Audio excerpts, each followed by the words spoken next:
Last weekend, Ludwig held a $1 million poker tournament featuring some of the biggest content creators on the internet. There was some eye-watering money being won and lost, and even some drama around a notorious professional poker player who took part. It's the latest example of gambling growing on Twitch, and there's a whole lot to talk about.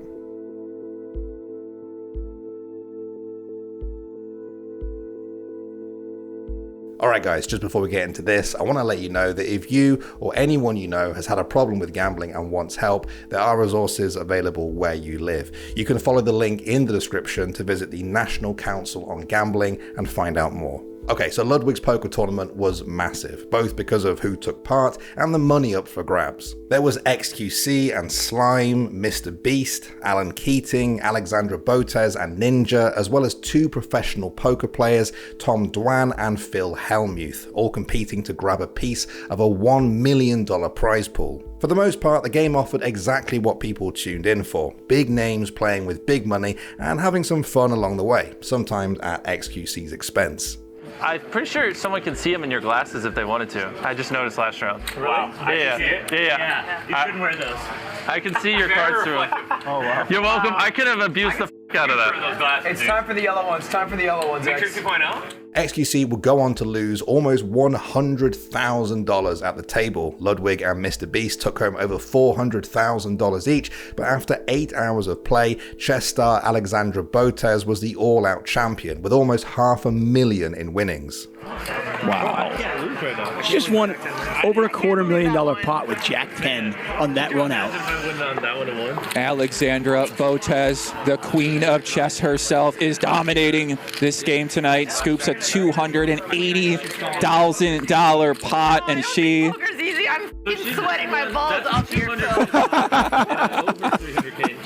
The crazy winnings and losses might have been the main talking point for the event if it wasn't for the drama surrounding one of the people at the table, professional poker player Phil Hellmuth. Hellmuth, nicknamed the Poker Brat, has won a record 16 World Series of Poker bracelets across his 33-year career and took home the 1989 World Series of Poker title. He's quite literally in the Poker Hall of Fame. To put it simply, it doesn't get much bigger than this guy. His addition to Ludwig's table added an interesting element to the proceedings. How would these YouTubers and streamers stack up against a professional player who was winning tournaments before they were even born? Well, as you saw from that table, he didn't exactly clean up, and some people weren't happy with how he conducted himself. 100 Thieves co-owner Jack Courage Dunlop tweeted out that he was initially excited to see Hellmuth bring poker to a new audience, but that instead he watched, quote, a grown man baby blame everyone but himself for getting rolled by streamers who were having fun. A lot of the drama focused around one particular moment.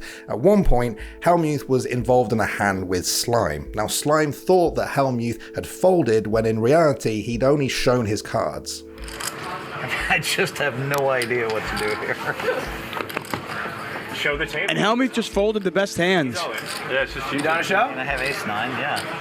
Oh my god, what did you do? You folded. Excellent. I didn't. Oh, wait, no. I thought you folded. No. Did you not fold? No, I didn't fold. I'm thinking. Did you see his hand? He showed like ace-7 or something. Or ace-6. No, dude. I thought you folded. No, he said show your hand and then he flipped it over. God. You showed me the worst hand. Phil, maybe I thought you come folded. up with a deal. Yeah, let's have a He deal. shouldn't be punished for that. I don't think you should be punished for folding your hand. All right, so what kind of deal? Slime wouldn't have folded and thereby stepped out of that pot if he thought Hellmuth had folded, and it kind of looked like he did. Even the commentators thought so at first. This had a lot of people up in arms on Twitter who felt that Hellmuth had in fact folded and that this was an example of an angle shoot. An angle shoot in poker is essentially a cheap shot at an inexperienced player. The accusation here is that Hellmuth deceived Slime into thinking he'd folded so that he would reveal his cards. It's all good. Good deal for you. Interesting. So Phil did not fold. He did show his cards, which is totally fine in the cash game. Slime thought he folded. Don't run it out. We'll get all pissed. And a little bit of business going there. Oh my, no way. How lucky am I? God. Where did? Oh my god. Nice fold. Just happened. they're saying that you slow rolled this guy down there during that hand where you push your cards forward and you look like, and some people are saying you passed him to Tom Dwan, but some on Twitter, they're fired up right now. They're thinking, what's hell to It was what very happened obvious. out Like there? if you're a poker player, you understand. Basically, Dwan said, "Let me see what you're looking at," and I threw him my cards to look at. And then Keating says, "Show it to everybody since he's all in." So I just flipped it up to show it to everybody. It was pretty standard and normal. Yeah. But I didn't do anything wrong at all. No angling going on there, No, right? Because no, that's no, what no. these the people on No. Come on, you can't. And then But people are stupid, so whatever. Right. But So all the poker players know that was normal. That was a normal thing. Yeah. Well, he made a mistake. He made the mistake and flipped his hand. Flip his not hand. me. Yeah.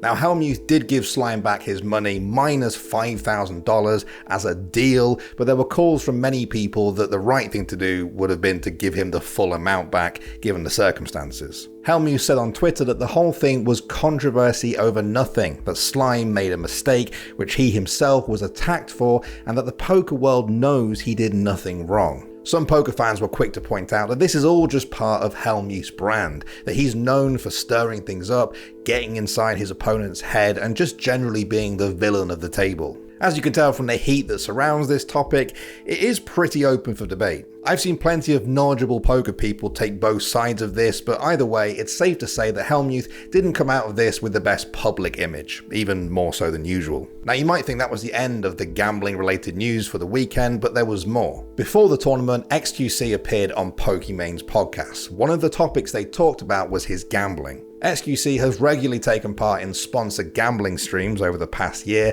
pulling in well over 100,000 viewers at times to watch him gamble in online casinos and slot machines. We've seen him win big and lose big, but it was on this podcast that XQC shared just how much money he'd lost in April this year.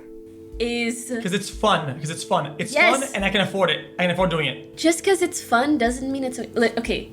Would you have as much fun gambling if you were doing it off stream than on stream? Yeah, I gamble every day. I lost 2 million this month. Really? I lost 1.85 million this month. Of course, $1.85 million is a pretty staggering and inconceivable amount for most people. It's a shocking number, but if you've been paying attention to the rise of gambling on Twitch over the past year, it's not too unfamiliar. Big streamers such as Trainwrecks have shared their losses before and talked openly about their need to win back and chase losses, which only worsens the problem. So-called crypto casinos like Stake and Roobet are popular sites for streamers to gamble cryptocurrencies in front of their viewers. In August 2021, Twitch banned the promotion of gambling games on the platform, but some people felt like this wasn't enough. Sometimes the streamers gamble with their own money, sometimes they gamble with money given to them by the gambling website, but the issue, of course, is the people who are watching. There are strict laws internationally around gambling, especially promotion of it to minors, the very people who could be watching their favorite streamers doing it. Now, with all that being said, it is important to differentiate the kinds of gambling happening on Twitch and in the unregulated crypto world versus the world of regulated gambling. In the regulated world, responsible gaming is taken very seriously, and governing bodies take deliberate steps to help bettors with gambling problems. However, on Twitch, not all streamers use these regulated operators or heed their messages about playing responsibly. It's also important to note here that XQC said he was addicted, and just like any addiction, it can spiral out of control without adequate help. In July last year, he announced he was quitting online gambling after becoming addicted to it, and more recently, he confirmed he was still addicted and considered himself to be ill. In a recent phone call on his stream, XQC was scolded by his dad for the money that he'd lost while gambling. Yo, Dad, I'm on stream. I guess Dad, I'm streaming right now. What's up? No. What do you mean, what's up? No, Dexerto? Stop. Yeah, I lost some money yesterday. What about it? You're my little boy. Dad, stop reading clickbait articles, man. I lose money sometimes. It happens. What's up? Traite-moi pas comme ça, là. I mean, Dad, come on now. Like, you know. Est-ce que t'es correct? Yeah, of course I'm fine. De 1 à 100, combien que t'es? I'm like 110. Je me sens bien. It's okay. It's important to note here that while XQC is still gambling, just like many people with addictions, he doesn't condone it and says that other people shouldn't do the same. He said that in his case, it's an illness he can afford to have because of his privileged financial position. There are and will continue to be calls for tighter restrictions around gambling on Twitch. It's been one of the most contentious issues on Twitch and continues to fuel the debate around responsibility, whether it's the streamers, Twitch, or the gambling sites themselves.